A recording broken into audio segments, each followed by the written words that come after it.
All right, pre-AP, so I'm gonna work another thermo energy stoic problem for you. It's the second one, it's the second example on the notes. And I just wanna make a few things clear. So energy is just like a reactant or a product. And so we're gonna treat it the same way. And whenever we're working these, if it's a reactant, it's endothermic, and if it's a product, it's exothermic. Also, that determines the sign of it. So once we finish solving, if it's a reactant, if energy is released, then it's going to be negative for energy at least. And then if energy is absorbed, it would be positive.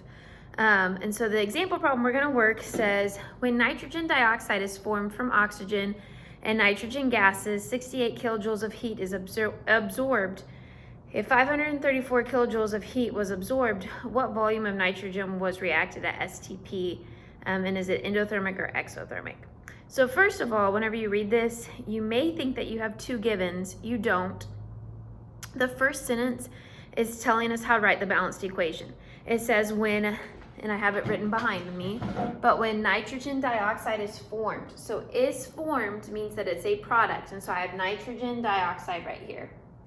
Okay. It is formed from oxygen and nitrogen gases being combined, and 68 kilojoules of heat is absorbed. And we know to put heat as a reactant because it's absorbed. If it would have said 68 kilojoules is released, then that would have been a product. So that's just writing our balanced equation. Then it starts to tell us our actual information. It says if 534 kilojoules of heat was absorbed, what volume of nitrogen gas was reacted at STP? So our given is that 534 kilojoules.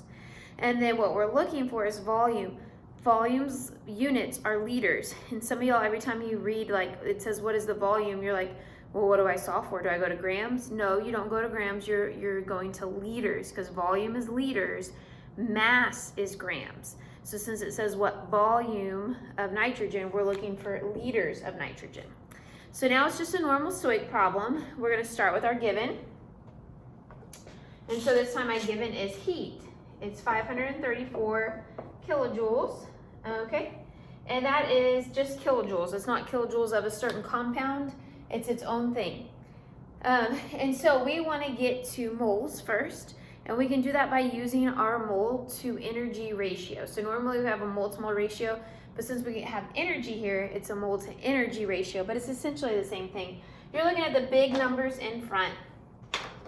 So we have kilojoules. So we're looking here at kilojoules, and then I want nitrogen. So I'm gonna look here. So since there are 68 kilojoules, and then there's nothing in front of the nitrogen, that is equal to 1 mole of nitrogen.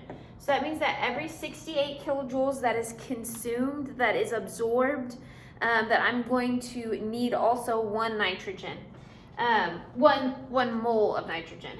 And so here we have it. So we're gonna plug in to get units to cancel. So I want kilojoules to go on bottom. So I want the 68 kilojoules on bottom. And then I want my moles of nitrogen on top. Again, this is just like our mole to mole ratio. We get it from the balanced equation. Just this time we're going from heat to moles. Now that I'm in moles of nitrogen, I want to go to liters.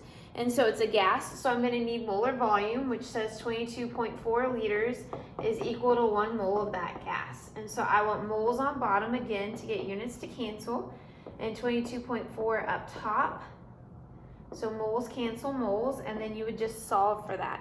And so then you get the answer. And then this time the answer would be a positive charge because it is endothermic. And in the other example that we worked, the actual answer is negative because it's exothermic. So that's the example. Hopefully that's making sense. It's literally the same thing. It's just stoic. If you have grams, you need moles. You need molar mass to get to moles. If you have liters, you need molar volume to get to moles. If you have molarity, we learned how to work that. There's a YouTube video over it. You would need the volume to get to moles. And then if you have whatever, atoms, molecules, particles, you'll use Avogadro's number to get to moles. Once in moles, you can solve for energy by looking at the balanced equation and just doing your mole to energy ratio. So hopefully this is helpful. I have ed puzzles lined up for you, so that way you can also watch those to see other people do some more examples. But here's an example, and let me know if you have questions.